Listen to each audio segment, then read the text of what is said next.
Hello, everybody. Hey, what's going on, guys? I am Janae Strother. I'm Sean Spencer. Back. We are back. We are back, ladies and gentlemen. I gotta go out and hold up. Come on. The lion. The lion. New man so fine. Kirk Cousins.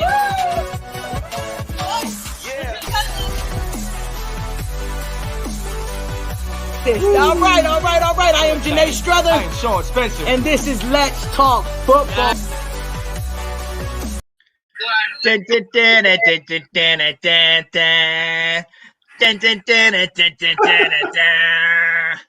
Fight on until we won, Sons of Washington. Hey! Hail to Washington. Let's go, ladies and gentlemen. You know who it is. It's your boy, Sean Spencer, one half of that dynamic duo that's Let's Talk Football. And again, another week has gone by. The third episode is coming to you this Wednesday. Hope you're doing well. I'm here with two of the coolest cats that I know, Mr. Abdullah, Mr. Will Kramer. Fellas, how are we doing today? How are we doing? I'm blessed. Thank you for having me again. I love being here. I love disagreeing with Will. So let's go, baby. Yeah, man. I was ready to keep talking last week. We could have kept going. It's great, man. Hey, look, Ab, as long as you don't bring out that, Jameis used to be a Washington Redskin, we're all good to go.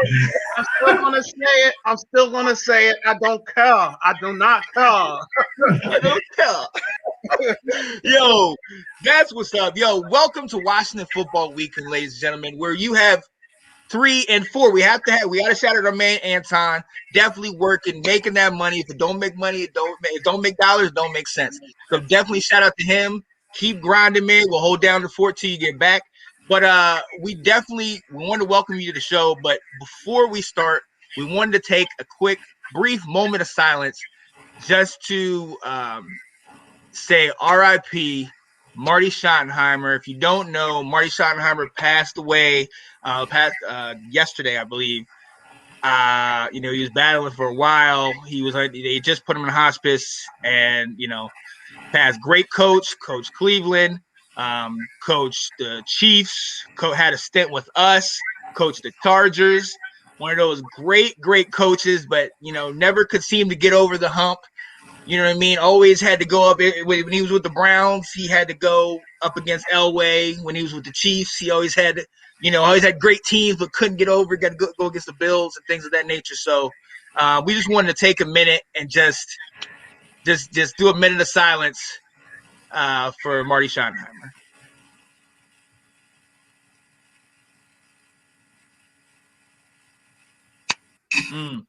You will be missed, sorely missed. The game of football will miss you. Such a great coach. My favorite quote, he said, it was in NFL Films. He said, "There's a gleam, man. There's a gleam. Let's go get that gleam, man. Let's go." Woo! I would have played for him in a heartbeat, man. Shout out to you, man, Marty Schottenheimer. And this is also a beautiful month of February, which means it is Black History Month. And being that we are Washington Football Weekly, we have to have a Black History moment pertaining to Washington. So, let's go. Bobby Mitchell, ladies and gentlemen, was the first Black player to integrate the Washington Redskins in 1962, a stud Hall of Fame running back, number 44 before, but he wasn't 44 for us. He was 49. No, Charlie Taylor was 42. 49. Yeah. Yes. And if you actually saw it on the jerseys, that's one of the main things I remember seeing from Tyler Heineke's jersey. That number 49 sticker was definitely on the jerseys, on their helmet. He just passed not too long ago. Rest in peace. He was, and again, we're all too young to have actually seen him play live, but we've seen the NFL Films videos. I mean, and guys, speak on it. We've seen how great he was, some of the moves that he made coming from a Cleveland Browns team that was used to winning championships. Yeah. So, mad respect to him, man. He's a legend. Can we say he had his best, like pretty much his best seasons with us? Okay. Mhm. Oh yeah. Yeah. So he was kind of like the I'm going to like the player for wide receiver and running back with Cleveland, but he came over here and from what I'm seeing, he was mostly a receiver over here, and yeah, these are good numbers now. Like Mhm. if you look, so he 72 receptions, 1384, bro. yeah, yeah. Not Those in are today's 16 numbers. games, not in 16 games, 14. Like, you know what I'm saying? Exactly. And his best season was 1436, man. Yeah. And people forget. And again, being a Washington fan, we know Charlie Taylor was on the other side. Charlie Mhm. Taylor was also a Hall of Fame quarterback, wide receiver, number 42, and he was amazing in his own right. You know what I mean? So to have that dynamic duo with at quarterback Sonny Jurgensen, Sonny, or Billy Kilmer at the time, man, come on now. I mean, that was a dominant team in the late 60s, in the early 70s when they were there. That was a dominant team, man. I remember I watched that movie, The Express, about Ernie, Yes. and that's when they talked about how Bobby Mitchell was traded for the draft rights to Ernie Davis, but Yep. at the time that Davis had leukemia, and so he didn't have the career. I think he might have had some ceremonial games, but Washington even benefited from that from the standpoint of they would have had to take Ernie Davis because of, I think, the number one overall pick or his stature. But then by trading him, then they got Bobby Mitchell, who, like you said, Redskins Hall of Famer, may have had a better household name in Cleveland, but he was a Redskins Hall of Famer for what he did here. Absolutely. So we have to shout out him. This has definitely been another Black History moment. So glad that we were able to celebrate such an amazing player. And on top of that, let's remember everything that he did was still in the face of segregation, racism, less pay. Like a lot of things were still in his face. He did what he did what was necessary, and he played the game. He played it the right way, played it to the best of his ability.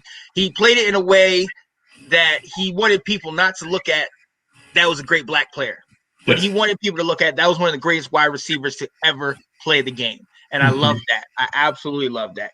All right, ladies and gentlemen, we got to move on. Topic number 1, long overdue that we haven't talked about this. Ron Rivera, ladies and gentlemen, is cancer-free. Let's go. I love that. Huge.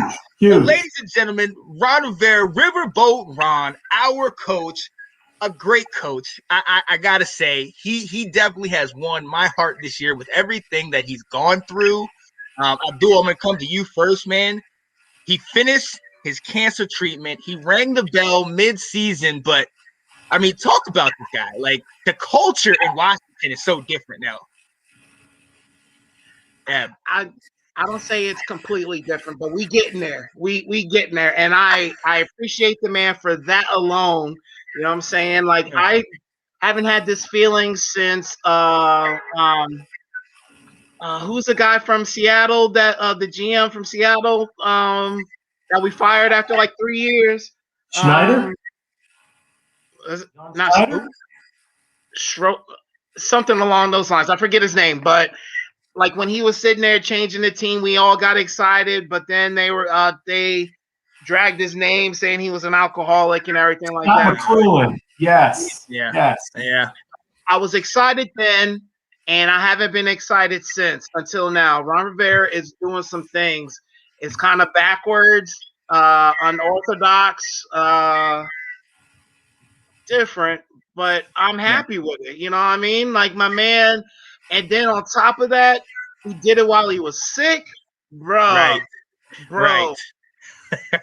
I teach my kids this, and I try to teach everyone that I come across. You can't teach heart, and that man has legit heart out of every orifice of his body. And honestly, and it's contagious. It's contagious, bro. And he is literally teaching these men to be different people, not players, people. And I can only appreciate that. I can only wish him well. I can only support that. And I'm trying to tell you, these players say they'll run through a wall for this man. They'll do it. Give me a uniform. I'll do the same thing. You know what I'm saying? Exactly. I'll run through a wall for this man. Exactly. And that's my thing, Will. Like, when you look at what he went through, I mean, we go back to that first game against Philly. When we're struggling, that's before we really knew the Dwayne Haskins issues and that saga that was coming. And you think about that. We were down in the first half, and you hear the stories about when they went to the locker room, they had to give him an IV. I mean, how could you not just be so hyped and up to play for this man? Like, Will, what do you think, man? No, I mean, I agree with everything you guys have said. He has that perfect blend of he's a player's coach and the players respect him, but then he holds them to a standard, a high standard, and he's no nonsense about it. And so, he doesn't fall to one side or the other. And so they know, they're gonna, like you said, they want to run through a wall from him, but they also know I got to have my head on right, to work with this guy.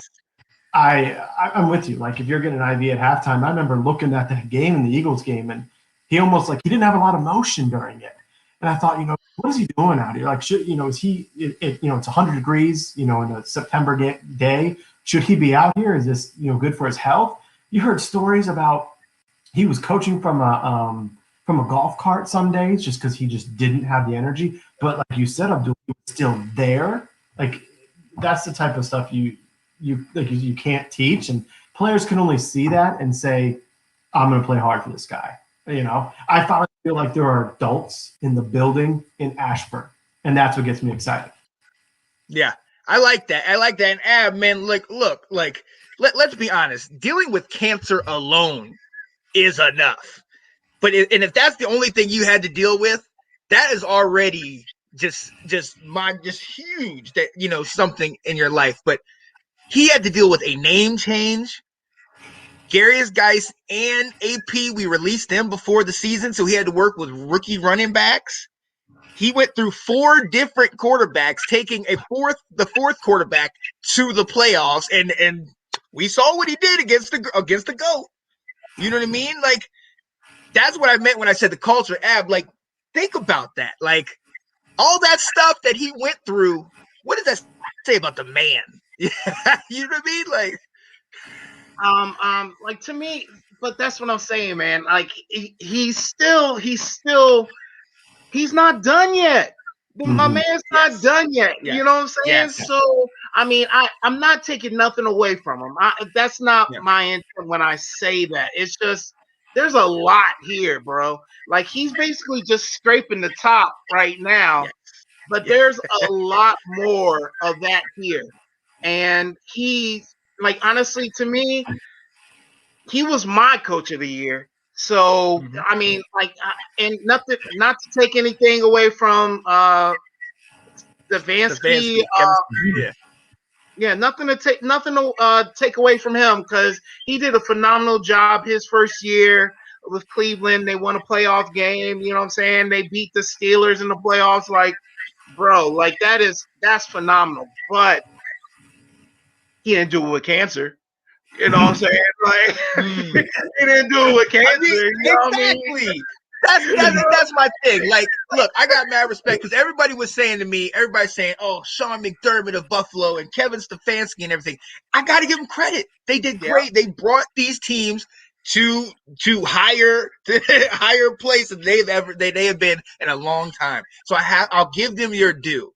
But if you really, and we know, because we watched each week the drama that was the soap opera that was Washington. We each week when we saw Dwayne Haskins or Kyle Allen or Alex Smith or Dwayne again or Alex again or finally Tyler Hanke, like, we saw this firsthand.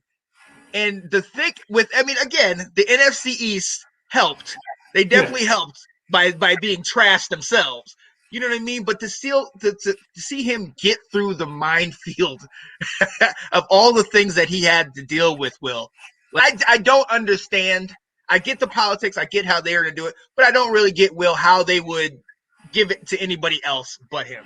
Kind of like Alex Smith, you know. Kind of like Alex Smith. Yep. Right. I'm with you. I can't those coaches had a little bit more talent or opportunities, going into the season. I mean, going into this season here, we weren't thinking the division was a chance. We weren't thinking that 7 wins were a possibility. And so what he did from just a football standpoint, you have to give him nothing but credit, because of the fact that he pulled a lot more out of what we had. Yeah. Absolutely. And first and foremost, I got to shout out. So we are live, ladies and gentlemen. We're on Facebook, we're on YouTube, and we've got people watching the show. Got to shout out my cuz Jeremy's on here. Anthony, what's going on? Brandon, all of you guys, they're coming in, they're commenting. It's so good. Hey, for those of you that don't know, for those of you that haven't seen us yet, this is Washington Football Weekly, where we focus on America's true team, the Washington Football Team. Let's get it. Let's go. Let's go. Now, it pains me to transition this way, but even though we do have this, and Ab, you touched on it, man. Even though we have this great quarterback, it's been a while. Well, we have this good coach. It's been a while since we've been excited. We can get excited about a coach. We've gone through the Zorns. We've gone through the R.I.P. Schottenheimer. We've gone through the Spurriers and all the Gibbs 2.0, and you know what I mean. All these different things, and some of them had success, some of them didn't. But I gotta turn it over to my man Will. Man, touch on this, man. Topic number 2, ladies and gentlemen, coaches carousel. Will, we can go all day on all these crazy coaches, but I know you've narrowed a couple down. One of them being Marty Schottenheimer. Talk to us, Will. Yeah. Well, talking about kind of what Ron Rivera had to walk into, and the mess that he inherited. I felt it was good timing to basically talk about what Marty Schottenheimer came into when he was named head coach of the Redskins. And this was Dan Snyder once again messing things up. But this is Dan Snyder's first hire. He bought the team. He inherited Norv Turner. Norv wasn't running the way he wants. He brought in his own players in 2000. That exploded, and so he brought in Marty Schottenheimer, and everyone was praising it. But if you look back now, everyone praises that year of Marty coaching. Yep. It was I posted on Let's Talk Football that firing Marty was Snyder's biggest mistake. Yes. It's important we look at that year that was 2001, not to say was it his mistake, but just kind of know the circumstances that came with it. And some of them it's kind of humorous what happened that year. One thing I listened to a lot of podcasts this week, as they recap Marty's life, his time and stuff, to get some of these notes. And it said how Marty knew what he was getting into when he took the job in DC. He knew Snyder was meddlesome. He knew Snyder was, this young guy who wanted to prove. He wanted a championship this year, next, stick it to Jerry Jones, and he wanted instant success. So it's not that Marty didn't know that going on, but he also recognized the team needed a culture change, just like we talked about with Ron Rivera. To aging veterans, all in the Hall of Fame right now. Deion Sanders, Darryl Green, Bruce Smith, all on the roster. And then you had some young talent. And so what Marty did was on day 1 of training camp, he ran the Oklahoma drill. And he made Bruce Smith go through it. He made Darryl Green go through it. And he said, you two are going to hit each other. I don't care who you are and how many years you've been in the league. And it was about him establishing who's in charge here. Exactly. I like that. He ran a tough training camp. He ran a tough season. He ran a no-nonsense. So much for the fact that Deion Sanders retired. Because he said, I would rather retire than play for Marty Schottenheimer. And so from Washington, and he was on that retired list all season, he actually was gone, but he didn't get paid. But he said, I'm not working for this guy. And so much throughout the season where both Darryl Green announced it was going to be his last year. He ended up coming back for one more. Bruce Smith said, "Yeah, I'm going to retire too." He ended up coming back for one more when Marty left, just because Marty was tough, but he was known for being tough. That's why that's why they hired him. They wanted the culture change. He saw talent. One of the things I was reading about how he hated Jeff George, and the only reason he couldn't cut him during the offseason or training camp was George got hurt in training camp, so he had to be on the roster. And then after 2 games and Jeff George was awful, Marty shipped him out of town. And the reason he shipped him out of town instead of just benching him was he was darn sure that Dan wasn't going to come back during the season and say, "You need to play my boy. You need to go put Jeff George out there." So he just said, "Get out of here." And let me tell you something. That ticked off Snyder. He saw that as a slap in the face. The other thing Marty did, and this is what I think is kind of funny, is he took away the minority owners' parking places at Redskins Park. They used to have assigned parking right in front of the building. He ripped the sign out of the ground and moved it. And when the owner came in, he said, "Well, where's my parking spot?" Marty said, "I'm sorry, those spots are reserved for players and coaches, and you're not one of those." So much so where when the team started 0-3, that owner, his name was Fred Drasner, he wanted him fired. When the team started 0-5, Dan Snyder was done with this guy. He was ready to move on, and it really didn't matter what he did, which is unfortunate because what he did was go 8-3 the final 11 games of the season. And you know who he was quarterback? Tony Banks and Kent Graham were the guys. Wow. Snaps from it.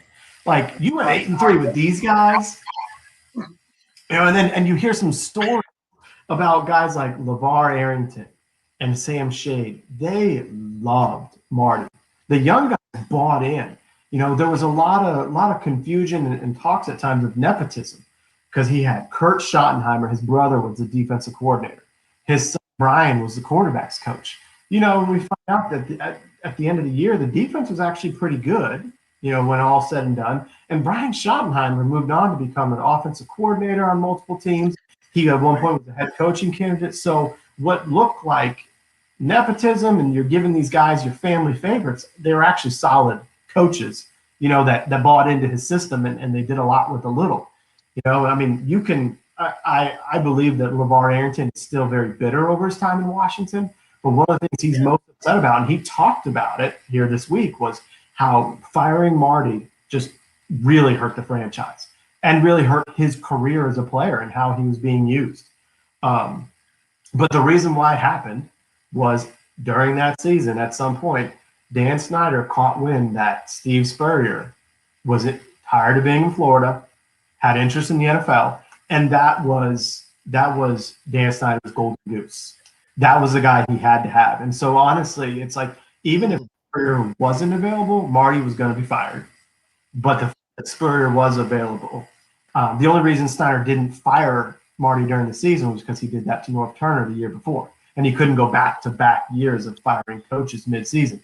But it was the allure of Spurrier that did it in for Marty as well with Dan Snyder. But we can look back at it and say it was a mistake. But I will ask you guys this, and I'll tell my part before I throw it to you. At the time, did you, knowing that Spurrier was probably coming on board, that was a pretty well-known rumor, did you think they were making a mistake getting rid of Marty? Because honestly, at the time, I didn't. I thought the offense was bad. His coaching style was really brash. I was really hyped up for what Spurrier could be. And I will admit I was so wrong, and think about what they could have been. So let me ask you all, at the time, were you okay with Marty's firing, or did you think they were making a mistake? So, and I'm going to take this real quick. Honestly, personally, and I was in the minority at the time, especially with you telling me how you felt, Will, I loved Marty. I was an old NFL films guy, so I saw him in those years in Cleveland. I saw him those years with the Chiefs. I loved Marty. When he came, I was like, oh, here we go. Like this, he's going to instill that in us. And then, that was already into the Dan Snyder regime, and, things were already playing out the way they were playing out. But I personally was like, this is ridiculous. I was like, why are we letting him go? Let's give the man an opportunity to go through a full offseason, get the guys he wants. He's putting in his coaches. They're doing good. Mm-hmm. You know what I mean? But it's like you said, Snyder was win now. He was, I'm Jerry Jones mini-me. You know what I mean? I need to do whatever he's doing, and you've seen that hasn't worked. So that gets to me because I definitely was one of those, like, bring him back. I want him back. You know, he even if he doesn't get to the biggest game, like his issue, they said he couldn't get over the hump, get to the Super Bowl, but he always has you in the playoffs. He always, and his teams are solid. Think about those Chargers teams. Yes. You know what I mean? Think about how good those teams were. Like, I personally, I was, again, at the time, I know it was in the majority because a lot of people weren't feeling that. A lot of people wanted this direction or that. But Spurrier, though, I definitely knew I wasn't for that because, look, my family's from the South. You know, my family, North Carolina and South. And my granddaddy, I love you dearly. He always had an issue with Steve Spurrier. He said, I mean, first it was a little racial because Steve Spurrier didn't ever start any black quarterbacks in Florida, but that's besides the point. but his offense, my granddaddy was very much an I-form guy, and he would see those 6 wide receiver, you know what I mean, like 3 or 4 linemen, these weird, funny offenses. And my granddaddy's an old school football player and coach. He said, you can't run that mess. You can't, and when Spurrier came, and Ab, I'm going to send this to you, man. When Spurrier came to me, I, just like with Zorn, I just threw it up and said, whatever. All right. It doesn't matter. Ab, what do you think, man?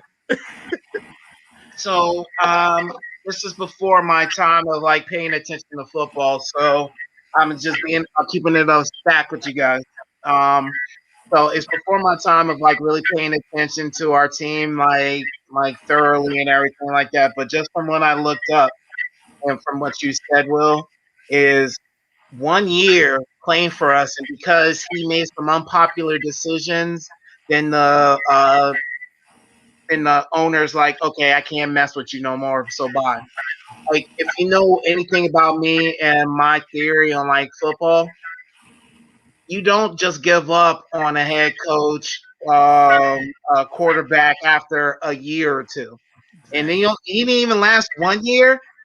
Yeah. Bro, like, that's not okay. You know what I'm saying? And one thing that I knock our team, this franchise, for is the impatience of this team. And that is the epitome of impatience, literally giving up on a coach after a season, you know what I'm saying? After a year. And not only that, just, like, from what I see, man, like, he won 5 games in a row after losing 5 games in a row. You know what I'm saying? And then he finished the year 8-8. Come on, like, dude, that's what you want. Yeah. That is what you want out of a new coach.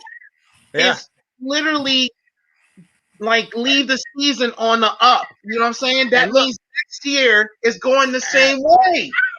And Ab, let me I'm gonna interject real quick.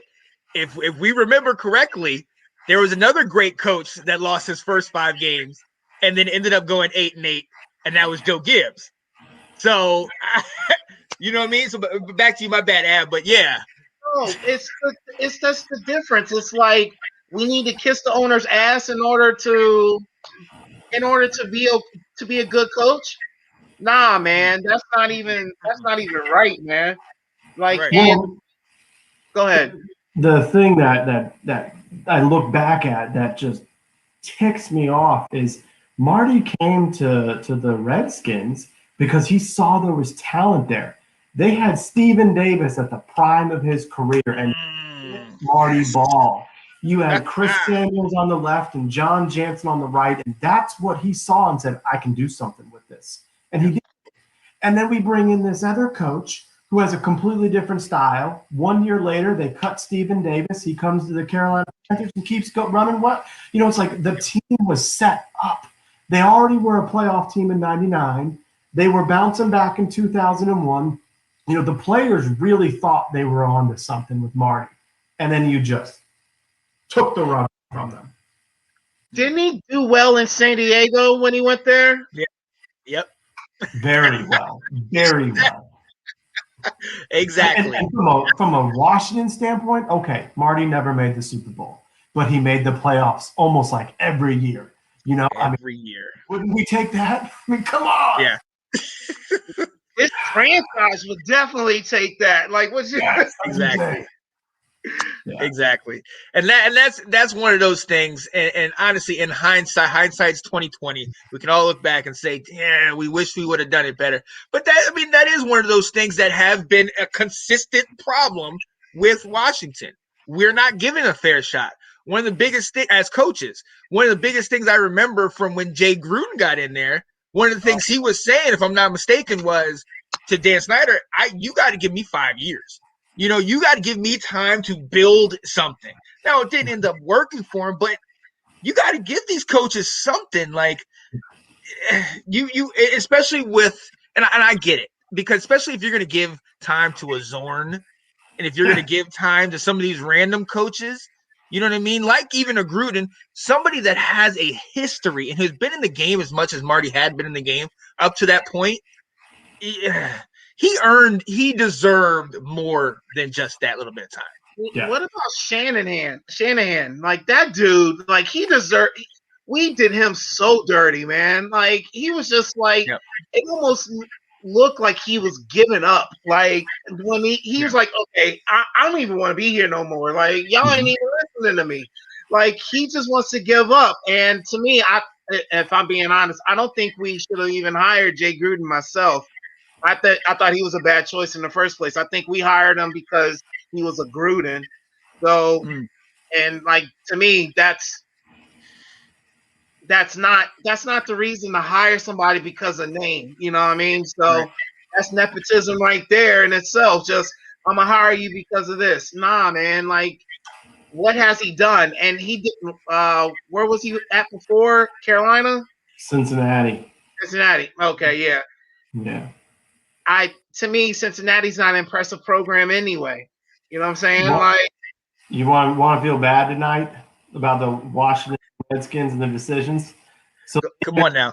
That year they interviewed Mike Zimmer and they interviewed Jay Gruden, both assistants at the time. They chose Jay Gruden because of Robert Griffin. They wanted a quarterbacks guy to see if you could, revitalize him. And so they went with Gruden. And I think it's clear to see that Mike Zimmer is the much better head coach. Jay Gruden may be an offensive coordinator, but as a head coach, leader of the organization, Mike Zimmer is still a head coach, and Jay Gruden is now unemployed. So. Yeah. So real Jacksonville. Yeah. So Jay Gruden actually got interviewed last week, and he's really funny. He got interviewed because it's Super Bowl week, and he said, "What's coming up for you?" And he said, "Well, I was 0-5 as a head coach and 1-15 this year as a coordinator. So not many teams are calling me right now." He goes, "I think I'm going to sit this one out." Exactly. Yo, I got to shout out. I put a question in the group chat just to kind of see what people were thinking. Anthony Handy shouted him out. He said, the question was, do you guys think Washington gave Marty Schottenheimer a fair chance in Washington? Anthony said, absolutely. Yeah, he said the same thing. He said, absolutely not. They had a perfect opportunity to go on a tear for a long time, but he let him go. He said that the coach quarterback carousel started right after that. I think it was going on for a while, but that was definitely something that let us know this is the direction that Dan Snyder's going in. He doesn't really care. He'll just cut him and just move on like that. So, and that's what put us in cap-wise for a long time, because he would just he would sign these multi-year contracts and didn't give a damn about the dead cat. Come on, bro. Right. Come on, man. Right. So he's doing that. Yo, Will, my man, Thank you, man. And this week, ladies and gentlemen, if you didn't see our show last week, definitely tune in. Will broke down the quarterback carousel in Washington. That was depressing. This one wasn't that bad. Thank you to Marty. RIP Marty. You know, we tried to break it in a nice way, ladies and gentlemen. Look, but we got to give you the facts. We got to give you the truth. So, because if you know where you've been, then you can see where you're going for the good or for the bad. So I'm gonna go segue to that into offseason moves because guys, and Abdul, I'm gonna start with you, man.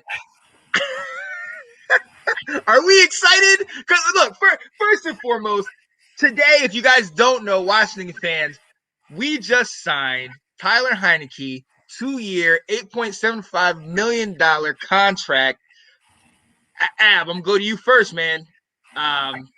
Is this the right direction for the offseason? Is this what are you thinking?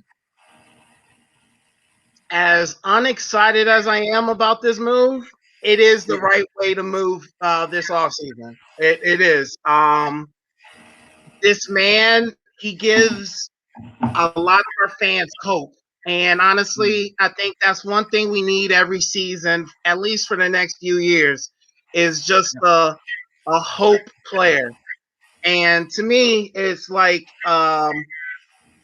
there's a lot of arguments out there about this man competing for the first job, like being given the reins and everything like that. I don't think you give this man the reins. You give this man a chance. So that's all. That's to me. I think that's the right move. And to me, 2 million under. 2 years under 10 million don't cost us nothing. You know what I'm saying? Like honestly, you have him try out, and it goes along the plan that I said already. You know what I'm saying? You pick up either him or Allen. That's A. B. We get a free agent. C. We draft a quarterback, and you have all those players compete for the starting job.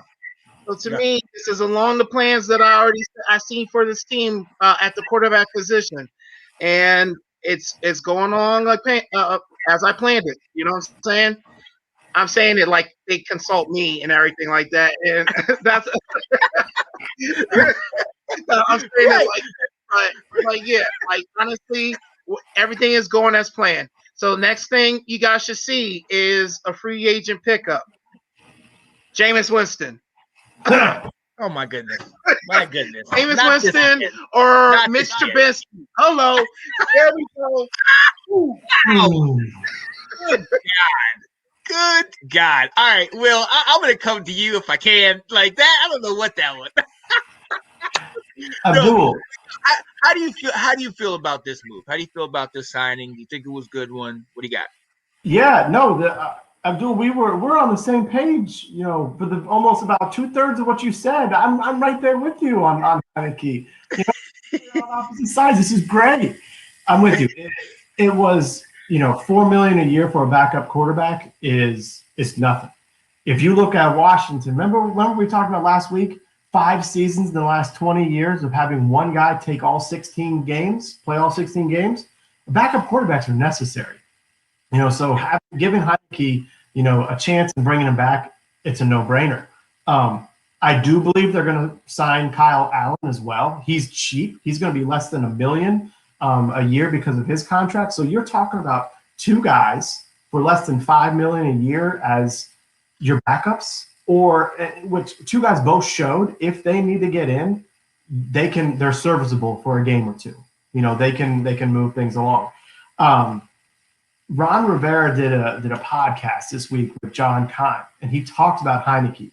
And I jokingly said, QB1, But what Ron was saying was consequences. What are the consequences that Heineke had in that playoff game?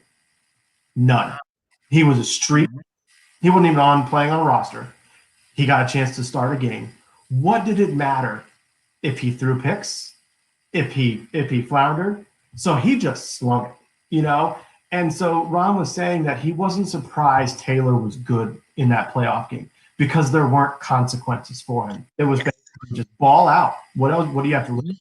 Whereas that's a lot different than a 16-game schedule where you're having to manage a whole game and and then move on to next week and stay healthy.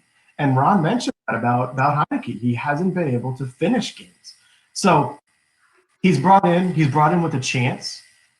My guess right now on February, what's the date today? Is it the 12th? The 10th, sorry. 10th, yeah.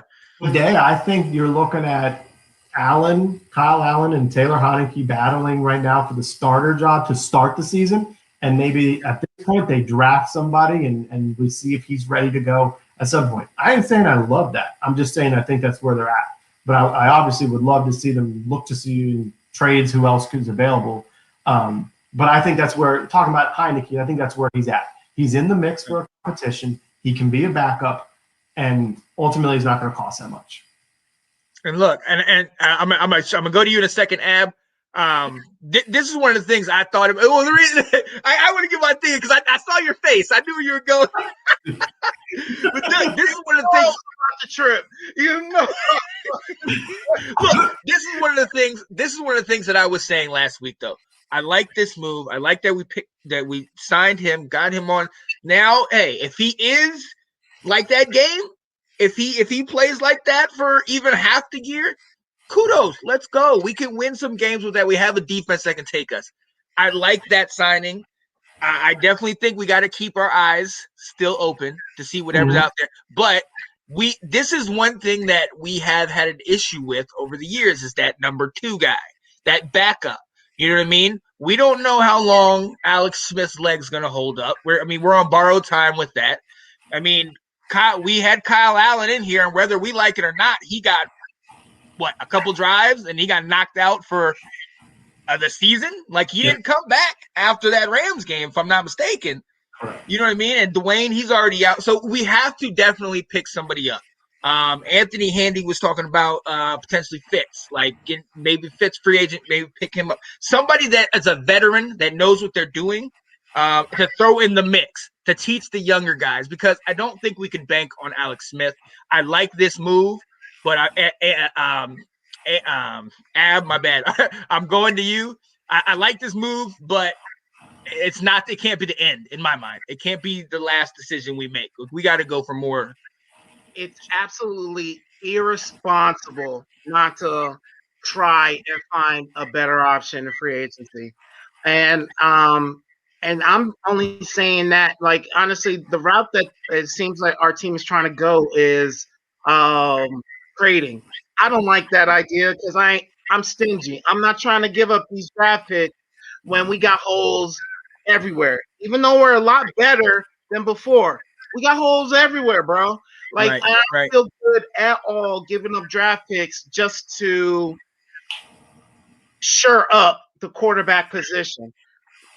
And to me, I think we're not high enough in the draft to draft a first-round quarterback.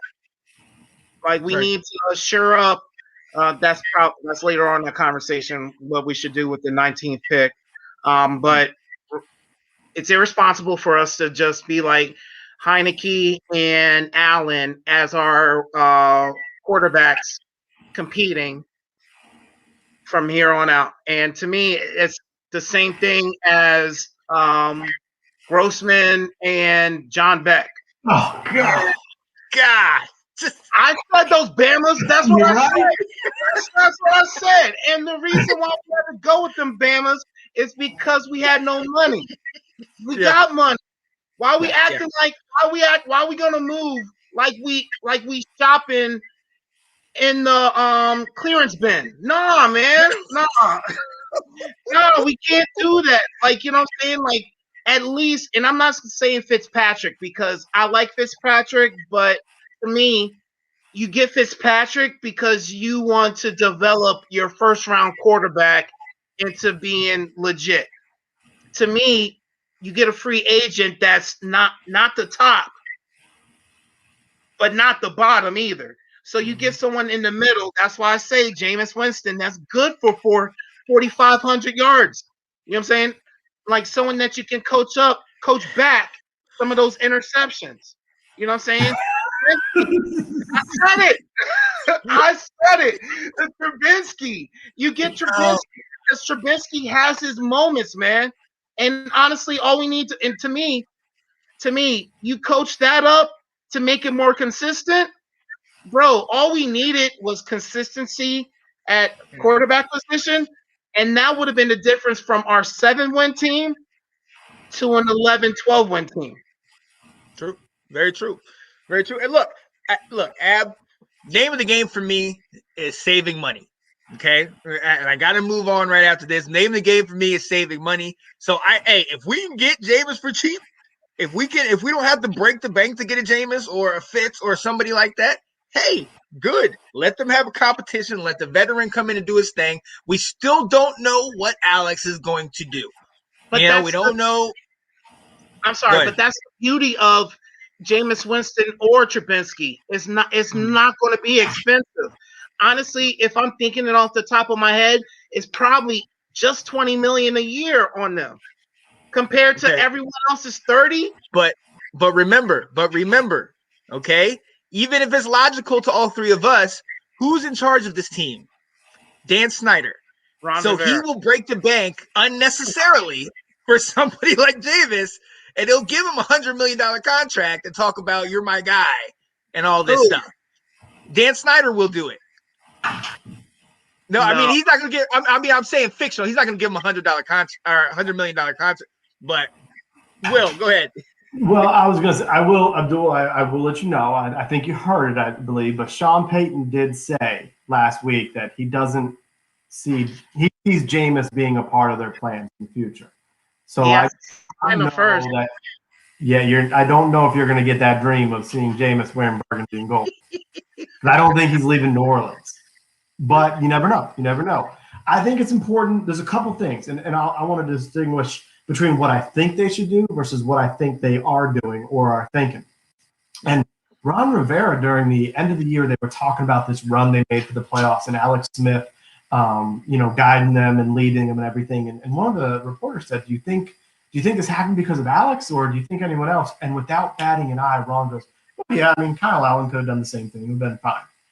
And wow. That was pretty a remarkable quote because basically what you're saying is Ron didn't have this great, like Alex did this. It was more they both did better than the guy who started the season, and could do more. And they gave Kyle Allen a fifth round pick to Carolina to get him.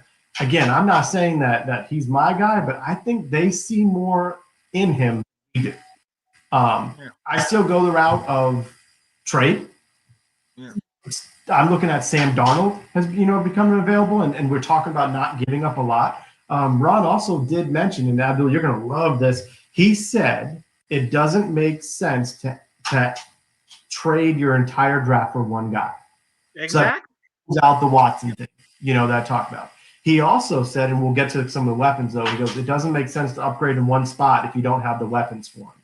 Right. So what that's showing is they're not going to go just crazy old Dan Snyder signings like we're used to. You could see them going after someone like Jacoby Brissett. You could see them, as you mentioned, Mitch Trubisky. I think they like someone who can get outside the pocket and move a little bit. That's what they're like. And Allen can move a little bit. I'd still look and see, what do they think about the Jets? What's the price tag for Darnold? He's young. Do they have better coaches to get something out of him? The only thing about Darnold that I'm concerned about is he had a lot of accuracy issues in New York. Mm-hmm. That's because he's got dog for receivers and a line. And offensive line, yeah. That is concerning to me how inaccurate he was. And it's like, is that him? Or is that just because he's been in a horrible situation? Right. I'd be Right. I'd be wary of of the habits, the bad habits that he might have learned. I was one to say with him that I saw the first game he played, I think against the Lions, and he threw a pick six, his first pass of his NFL career. And then he had a great game after that. And I was one to say, I said that having that kind of a start for a player could either make you or break you. I thought it kind of made him a little bit better, but you can't really see that because of who he was with. Yeah. You know what I mean? But look, so guys, I'm segueing, but not really moving on. We're introducing a new segment that we're going to bring in and we're going to have it in the show. My man, Abdul, And this is actually a different segment. It's not. This is another one that you mentioned. It's called Like It, Love It, or Hate It. We basically, since its off season has started, these moves are starting to happen. This is just the first domino to fall. We want to be able to tell, honestly, how we feel about this. And we're going to just give you a quick like or love or hate, and then the reason behind it. So I'm going to go ahead and start, and I'm going to send it to you next, Abdul. I love this move. It goes along with our lines of keeping things cheap. It keeps the Washington fan base hungry, because that is that fan base that is going to live off that last time that we saw us play, which was against the Buccaneers. So it's going to make us think about that. And now you have somebody that hopefully could at least be there, even if you don't start him. Now we can say, okay, I remember this guy played good. Let's bring him in. Let's have it. So, Ab, so mine is love. I love the move. Ab, what do you think? What's your move? What's your like, love it, or hate it? I like it. Like I mean, it just I like it. You know what I'm saying? Like I'm trying to tell you, like I think it plays on to part what what our plan for the quarterback position does. The plan is for our quarterback position. I think that's what my answer falls upon. Like, because if we just keep Allen and Heineke, oh, I hate this. Oh, I hate all of this, all about this. If that's the move we're going to, and to me, I don't think you just save money this way. There's plenty of talks that we can have to save money for our team. But going cheap at the quarterback position, the position that we essentially need to do better on moving forward, the one that handcuffed us last season, nah, man, you don't go cheap for this. Like you do your due diligence and don't go expensive, but don't go my first car in high school cheap. No, you don't do that. Right. Will, what you got, man? Like it, love it, or hate it? Love it. Love it for what it is. He's a backup quarterback. They're giving him a chance. He may be able to compete for something next year, whether it's the 2, whether it's the 3, whether it's the 1. You've got to have a good, solid backup. You've got to have someone who can inspire his teammates. You know, what's Chase Young calls him Heineke. You know, that type of back from your teammates, I'm all in. Good for it. Yeah, I like that. And again, we're going to bring this topic up definitely much more as this off season goes, because I guarantee you there will be topics that we will hate and topics that we will love. And like Ab says, topics that we will just like it. I like it. Take it or leave it, you know. But look, so we already know, and if you watched us last week, we talked the entire show about quarterbacks, because obviously that is the position that we absolutely need to have. We need to solidify it. You've seen all the teams that were in the playoffs, all the teams that went far, have that guy, no questions asked. So our next focus after the quarterback, what should that be? Will, I'm going to come to you first. Should we work on O-line, D-line? Should we work on our secondary, our receiving, more weapons for whatever quarterback we have? Or is it just lock in quarterback, everything else will fall into place? Will, I'm going to go to you. Yeah, I mean, as we continue to talk quarterbacks, that is so important, and this is exactly what they're really focusing on. I think you look at 2 positions on each side. Offense is wide receiver, and defense is linebacker. I'll start on defense. I heard Ron and Jack Del Rio, but especially Ron, talk all season long about linebacker play, and they kept rotating guys through and starting some and pulling some and starting these guys. And Ron was so critical of linebackers, and maybe it's because that's what he came up as, you know, but maybe it's because he sees that he loves the defensive line, but he needs that quarterback on the defense. He needs his Luke Kuechly that he doesn't have right now, you know, and so I really think that's what he's looking for. I actually thought that a guy was going to come here that just signed. I thought Shaq Thompson was going to come from Carolina. I thought they were going to throw a whole bunch of money at him, knowing that because they drafted him, they know who he is, they want speed, and I thought he would come. As you saw from watching the Super Bowl, did you see Devin White and Levante David, the two middle linebackers of the Bucs, sideline to sideline? They were flying all over the place. And I think that's what Washington needs. They seem to like Cole Holcomb a little bit. He's still some seasoning, some grooming, but he can run. They recognize speed is needed, and they need someone to cover tight ends and to run down these guys. And I think linebacker is something they're going to look at. But I kind of looked at the free agent list. Unless you're going to pay Levante David is a chance to be a free agent, a ton of money. I don't know the guys enough to see, but I think that is something the coaches want to address, is fixing that. And then they've got to get another receiver out there. And I'm not sure of what this is kind of like, what comes first, the chicken or the egg? Can you get a receiver like Allen Robinson to come to Washington if he's going to be thrown to by Taylor Heineke and Kyle Allen? Right. Or do you need to get a quarterback somehow, free agency trades, so that then when like last year, Amari Cooper was looking at Dallas, Washington, money's almost the same. I'm going back to Dallas. You can't blame him. Do they need to shore up the quarterback issue? So if it's an Allen Robinson, if it's a Kenny Galladay, if it's a Curtis Samuel, like some type of receiver that they need something else. Because I think we saw towards the end, defenses recognized, hey, we got to double Terry, and he still can be productive. But through 16, I think they realized through 16 games, like they're going to roll coverage towards Terry, and we need someone else. We got to help this whoever is our next quarterback. Week 1, he needs more weapons. Right. So, do we stay? Obviously, quarterback is our number one.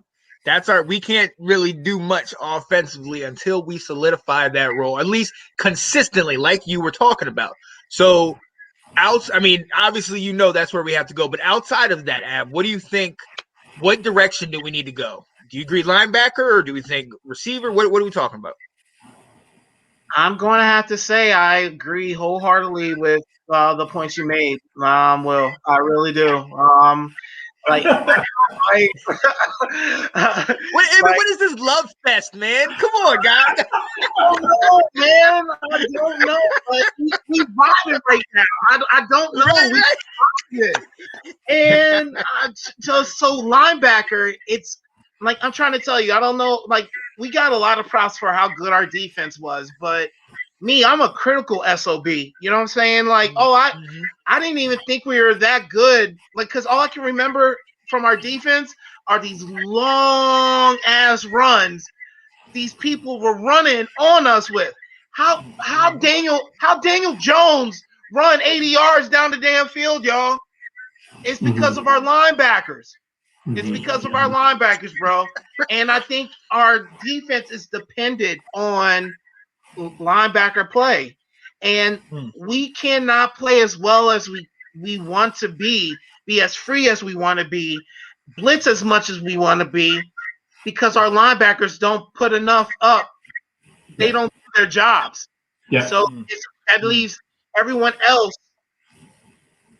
picking up the slack for them. And to me, until we get, I'm not saying one, I'm saying two. I think we need two middle linebackers. Oh, wow.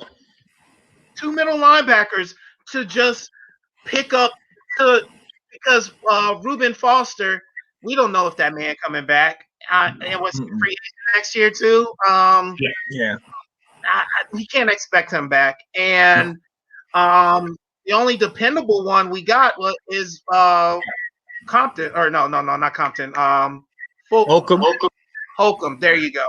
Yeah. Tar Heel. Yeah. So to me, I think that's you might even want to go first round on that linebacker on the 19th pick. Yes. Yes. You might want to, like a safety linebacker hybrid type guy.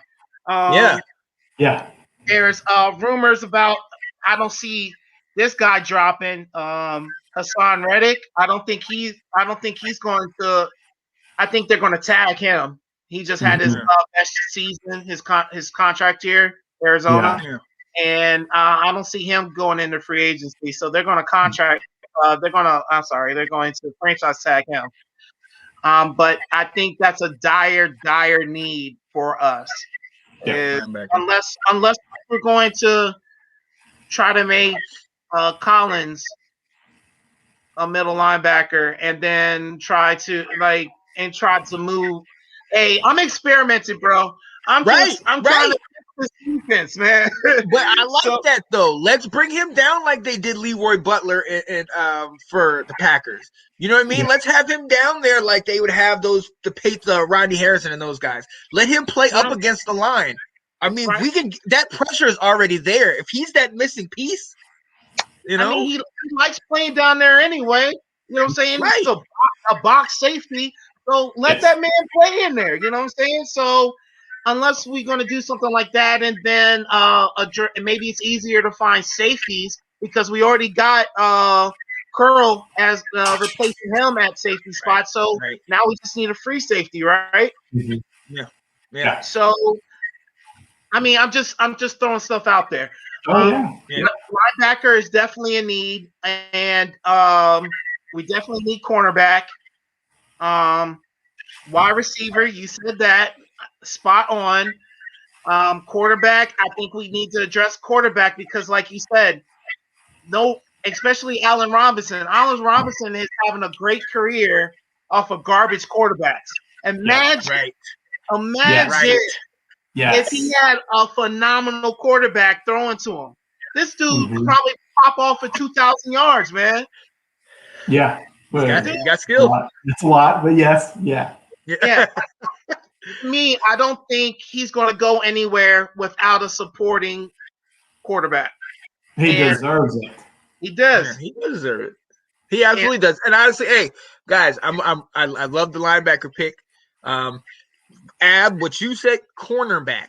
I think that is huge. Funny thing is, when I was watching the game, I was watching Rashad Breeland, and for a while, in the early part of the game, I was like, "Oh, okay. I hope he comes back." He didn't have the best later part of the game. Like they got him a couple times, but that corners, I think, are going to be very key. If we can get to a point where we can get either, if not a veteran or high draft pick or somebody where we can get and lock down those receivers and sit there and then bring pressure up and shut them down. Like our secondary, we've seen how Curl is. Collins can get the job done and tackle, do it. We have those corners solidified. I think that's going to be huge. I think that's going to be big. O-line. Yes. O-line is big because we had when we were all there, we had a solid O-line. But the minute you start getting somebody, Sheriff, Ab, you were talking about it. Sheriff doesn't play full season. The minute he comes off, now you got to fill in these spots. Now Morgan Moses is bearing the brunt of that.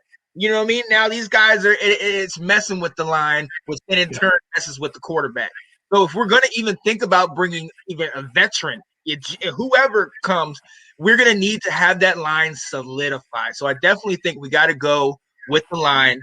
Love that linebacker pick. I'm a Cole Holcomb guy, but he's a year 2 or 3 away from, even coming near some of those levels of the Kuechly, some of those guys. Like he has that heart and all that. Like when he hit Andy Dalton, when he sacked him in that first Cowboys game, that was beautiful. I had that little gif of just Andy Dalton. That was great, But we definitely need another guy. We need 2 guys to play off each other and help free up that line. You know what I mean? Help those guys, those front 4 to be free up so we can move stunts and a whole bunch of things. And guys that can run and cover, and we need somebody that's quick enough to be a spy. Because nowadays you have some of these quarterbacks that are moving around left and right. That the Lamar Jacksons, we had to play him. You know what I mean? Deshaun, if he ends up coming somewhere around here, we don't get him.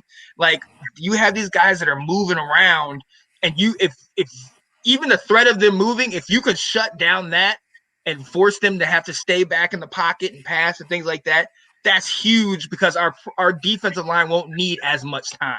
So definitely love that linebacker pick. Definitely want to solidify those corners on the outside and that O-line depth. We need to keep that O-line depth. But again, it starts with the quarterback. It starts with the leader. We got to get somebody in here, whether it be a draft pick or a free agent. However, we got to get a quarterback in here because it's long overdue. Let's say it is.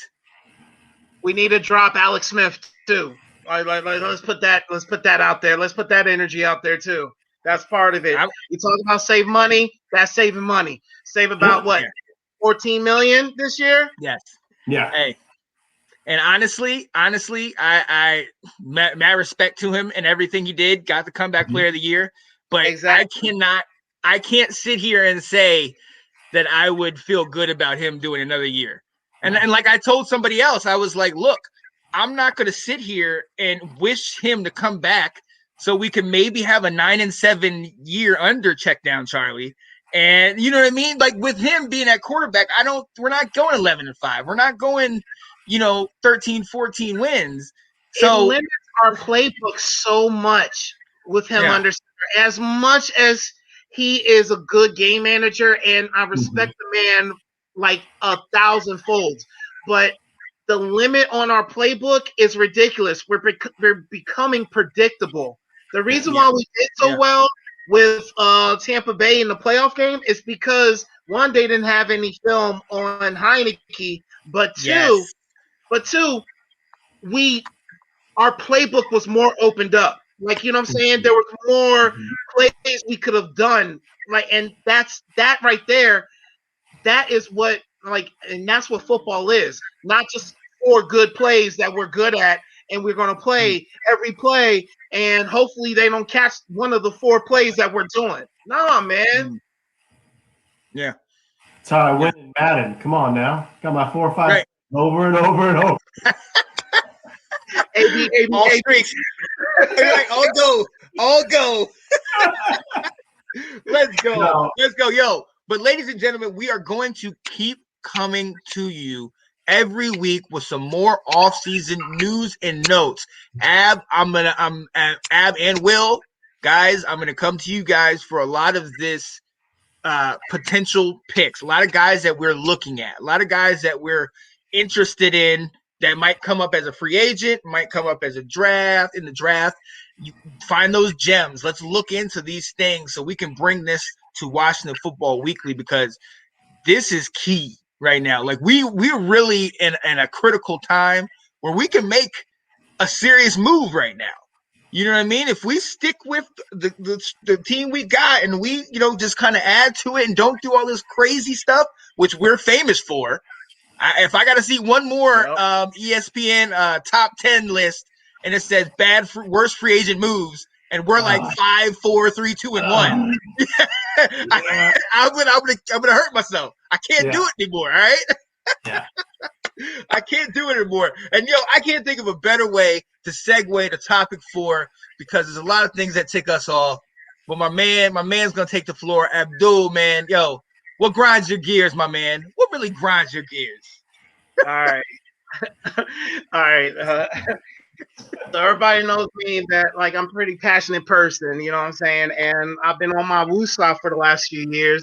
So I've been really trying to, like, breathe on you guys out there and everything like that. But really, like, bubbles my gut is I hate when fans have an argument on a player, and their only argument, like, we'll just say quarterback, their only argument, and pretty much their best argument, is, well, he was 5-1 when he started. What? Right. Wait. That's the only thing you have backing up your argument is the team, not him. The team went 5-1 when he started. It's all right, brother. Bring it down. You all right? I'm not even going to bring up that his stats were comparable to Dwayne Haskins, okay? I'm not even going to say that. I'm not even going to say that Dwayne Haskins actually threw more yards per game than he did. I'm not going to say that. But you should be ashamed that that's the one stat that you know, and you brought it into a conversation to justify your point. he was 5-1 as a starter this year. Yep. Don't hurt him, man. I'm sorry.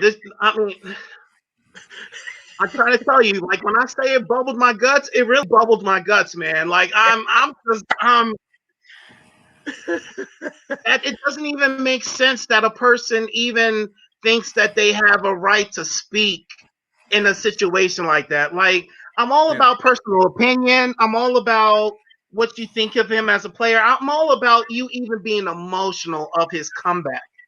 But just to sit there and that's the only thing you have to the table, and that's to justify him coming back, him being $14 million against the cap next year, him to be our starting quarterback next year, to be mediocre, is a 5-1 record, bro.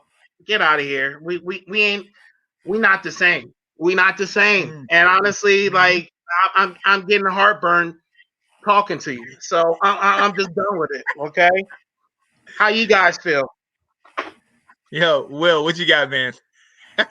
I get it. I think it's one thing if you're talking about a situation on a team where you've got championship aspirations and you've got one guy who is a little bit more careful with the ball and therefore the team has more success because they're not putting the defense in a situation that's going to worsen them. And there's situations like that where teams will look at the guy and bring up one loss record. In the situation that you are bringing up presently, your squad, I agree that is not a good argument to really defend him. I looked at it as I think there is more leadership out there on the field, which is why they preferred him. I think he inspired the players and calmed some of the younger guys down during the games, on Monday night against the Steelers and stuff like that. I think that part is the stuff that we can't see or judge on. But if you're looking at stats, if you're looking at is the ball going more than 5 yards down the field to our running back on the swing or our tight end. Honestly, I remember watching that Dallas game on Thanksgiving, wondering, what are the Cowboys doing? Why aren't the safeties just playing 5 yards off the line of scrimmage? Because we're not throwing it further. I get it. I mean, it became so predictable during the season, and we were just so, to get down the field, it took us 10 minutes. I get it. You can't use that argument. But I think there were other things as to why they like playing him. But no, using that as your argument for why this guy should be brought back this year, no. Yeah. I'm sorry, but no. Go ahead. When he's our only option, like to do well, all agree. I agree with that argument right there. Like we didn't have. It's not like we could have drafted in the middle of the season. Like what I'm saying. It's not like there was many more picks out there in free agency. It's not like it was like that. Like we had to go with what we got, do the best what we can with what we got. Yeah. But this is legit people's argument for bringing him back next year. Yeah. I'm sorry, that doesn't justify anything. And you brought it up. That's one of my main points is he throws 5 yards down the field. You know what I'm saying? That's not like what I'm saying. Any wide receiver is going to be pissed at that. Like, come on, bro. Like, yeah, he looks at his check downs as almost his first option. But you know what I mean? See, I think you got to look at why he's doing that, because with that injury, he no longer has that ability to push off and get away. He talked about having to study Phillip Rivers this year to learn how Rivers maneuvers the pocket to go deep, and get to, because I think that's it. He is a different quarterback than when he was with Kansas City. He no longer has that elusiveness. And so, yeah, if he sees these defenders coming, he knows I can't outrun them. There were several sacks each game that would happen when you're like, that shouldn't have been a sack, and so therefore he does, he checks down because it's like, I either have this right in front of me or I'm getting sacked. And I agree with you. Like that's not a reason to go into a season. I think Alex should go to Jacksonville. I think you got Urban Meyer there, who is his college coach. They're going to draft Trevor Lawrence. Let him be the mentor. Let him be the backup and kind of teach Trevor Lawrence and let him go that way. And that's the role I think I see Alex Smith for the next year or two, however long he really has. I think he wants to play, but reality is you are who you are.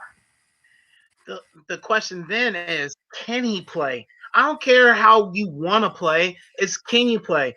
And just to bring up what you said is like, why is he doing the check down Charlie stuff?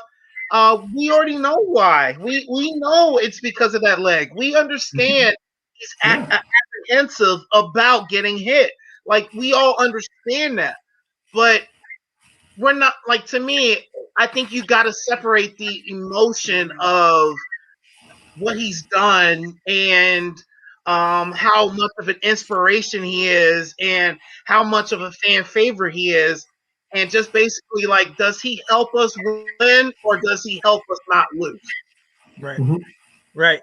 Right. And let's not forget, a lot of people look at him based upon that Steelers game. You know what I mean? A lot of people see him in that and, we beat the undefeated Steelers, without looking at, like you said last episode, Will, how the Steelers aren't the same Steelers team that went 11-0. Even when they were 11-0, they had some deficiencies that were being hidden by that great defense. You know, but I'm going to even go back further than even before the injury. If I'm not mistaken, wasn't he always checked down Charlie? Yes. Wasn't he always that guy? I mean, isn't that why they took him out and put Kaepernick in for him when they were in San Francisco? Or and then he was with the Chiefs, and then Mahomes came in for him. You know what I mean? Like, he's always been that guy that is just, let's do the safe thing, even when he was the number 1 draft pick and all that stuff. So go ahead. I was going to say, in Kansas City, like, he played the whole season, and like he did okay. It wasn't astronomical but he didn't have a bad season. But it's just that they knew that his time was up. You know what I'm saying? Like, Like, they knew the gem that they had waiting right there for him, and there was nothing really to hold him back. Like, if you have someone that's younger, cheaper, and just waiting for their turn, and you could get some more assets for the starter, it's just a business move right there, you know. Right. So I mean, and it was Patrick Mahomes. It's Patrick Mahomes, right? So, hey, listen, Washington needs to never make a trade with Andy Reid again. Donovan McNabb, Alex Smith. Stop. Don't answer the phone when he calls. Yep. He be hustling the shit out of us, man. You said it. Exactly. Yo, he knew what he was doing. That man, bro. Right? Hey, man. Reed knows what he's doing. He knew what he was doing. He suckered us. And we fell for it. We fell for the old, twice. Every time. Hey. And look. At the end of the day, like we've all said, each of us have said this. We mean no disrespect to Alex. We love him. We're so proud of what he did. Comeback Player of the Year. I'm going to take a minute right now and say that. Shout out to you, Alex Smith, Comeback Player of the Year. You played on one leg all year. But I'd be lying if I said that, starting with that sack where Aaron Donald jumped on his back the first game that he came back, I'd be lying if I said that I didn't cringe at that. And I'd be lying if I said I don't cringe every time a defender gets within arm's length of him. Yes. Because I do not trust that leg at all. Okay. Yes.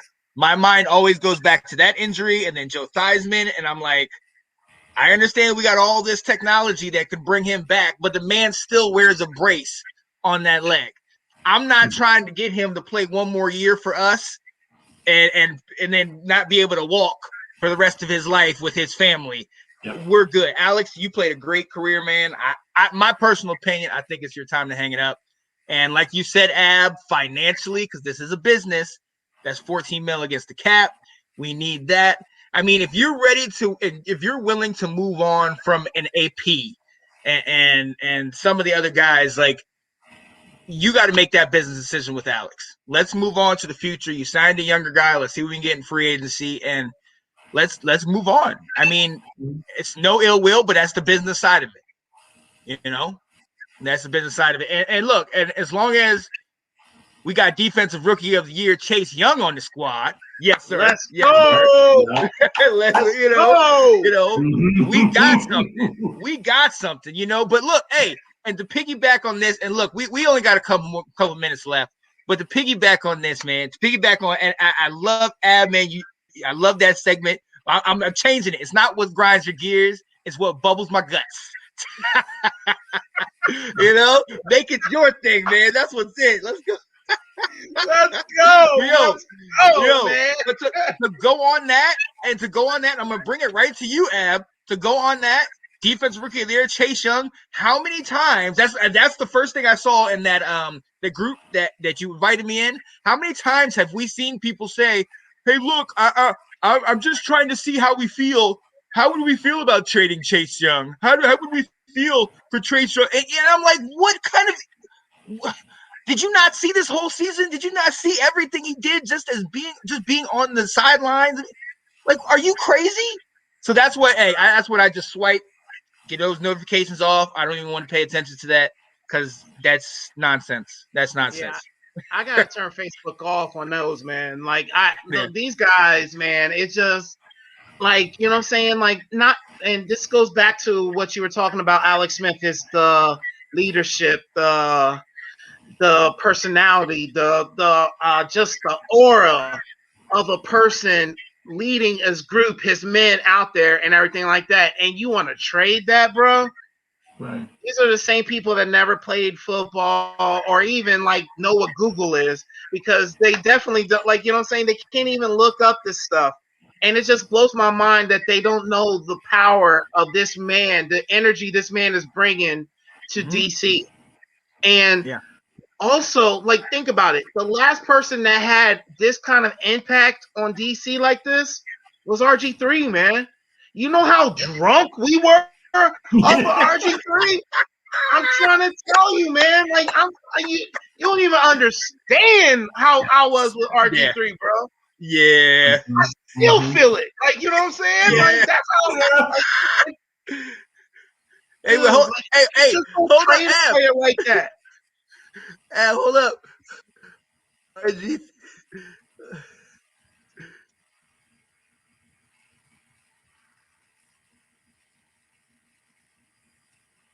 Free agent, No. free agent, baby.